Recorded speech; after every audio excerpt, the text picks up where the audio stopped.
People are using AI to work through content now, not just to summarize, but to work through their content faster. And we built something that makes it ridiculously easy for people to pull your website content into that workflow. It looks like social sharing buttons, but for AI. And the best part isn't convenience. It's that it encourages people to add your content to their AI, even when they weren't even going to do so. Let me show you what I mean. Here's a normal blog post.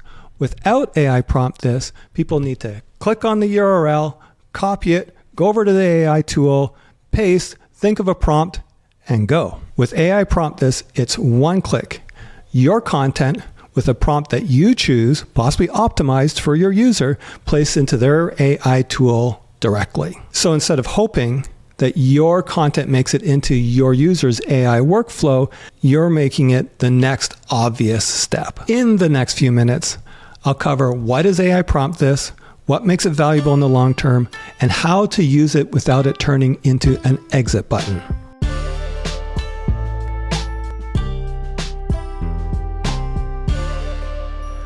All right, so what is this?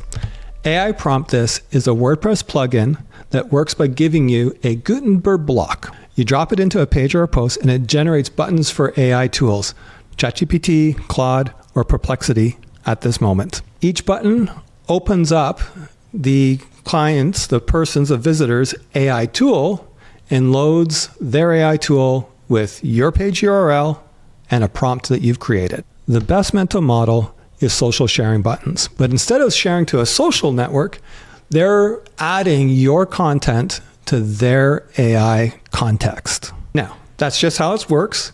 How it looks is completely customizable on the back end. So here we are in the back end of the kobayashi.ca website.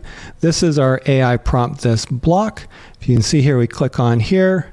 What's the prompt actual text? Summarize this article. What's the display prompt? So we can say summarize this article, and our prompt text can be a little bit different than our display prompt. We also have, do we want these links to open up in new tabs? Do we want to display the model names or just their icons? And also some styling here to make it a little bit more fancier. Now, here's why we think this matters beyond convenience. So the real value, AI familiarity, personal AI context. People are not reading information anymore and then figuring out what they want to do with it.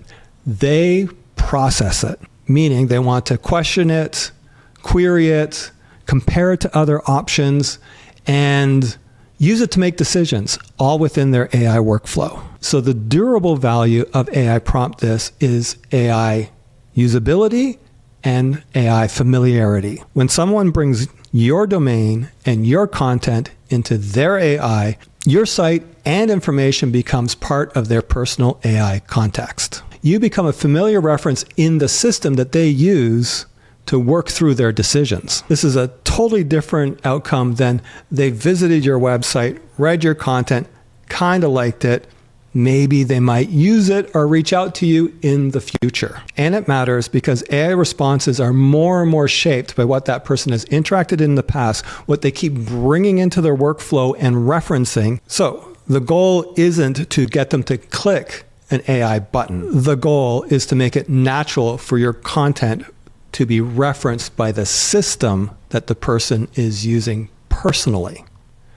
So how do you actually do this in a way that's useful? It comes down to the prompt. Most people's first instinct for something that's useful is summarize this. And sure, that works, but that kind of caps the value. A summary is a dead end for a lot of visitors. The better approach is to write prompts that create progress. Here's a simple ladder. Level 1, summarize this page. Level 2, what are the key takeaways and who is this for? Level 3, this I like.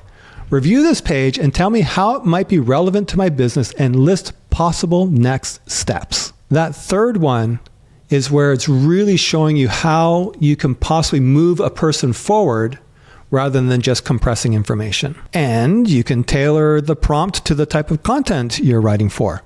So if it's a service-based page, based on this page, what questions should I ask before hiring a vendor like this? Or if it's an educational article, turn this article into a checklist I can act on. If it's a decision piece, extract decision criteria, risks, and recommended actions.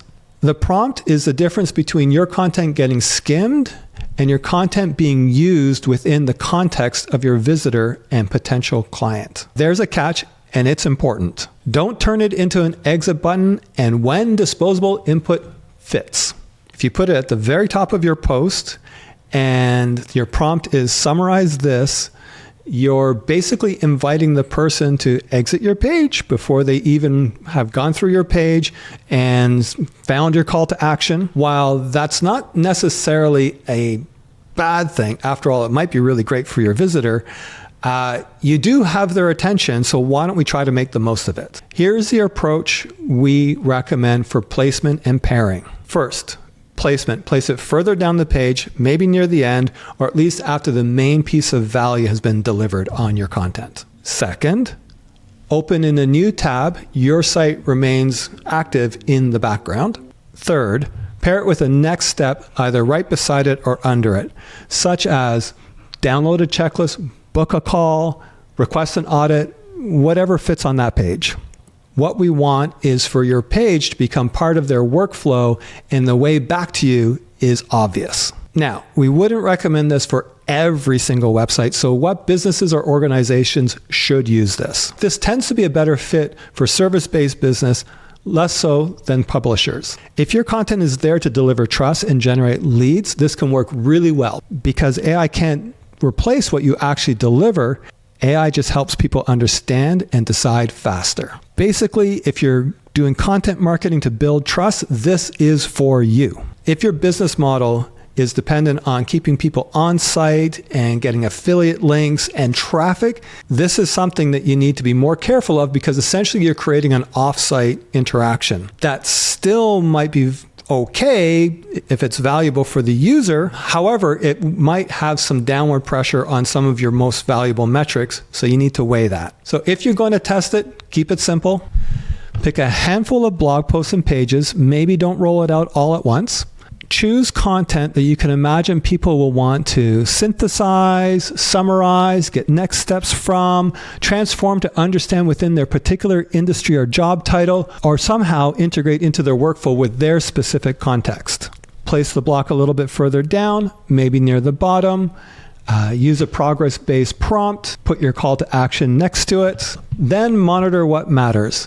Conversion, CTA clicks, scroll depth, how people actually interact with your PromptThis block, as well as ongoing visibility, sentiment, and traffic from AI chatbots and AI tools. Remember, the goal is not more clicks. The goal is better outcomes and more AI familiarity, AI tool familiarity with your website, your content, your business. So if you want to see a full breakdown of AI PromptThis, the blog post is linked to down below.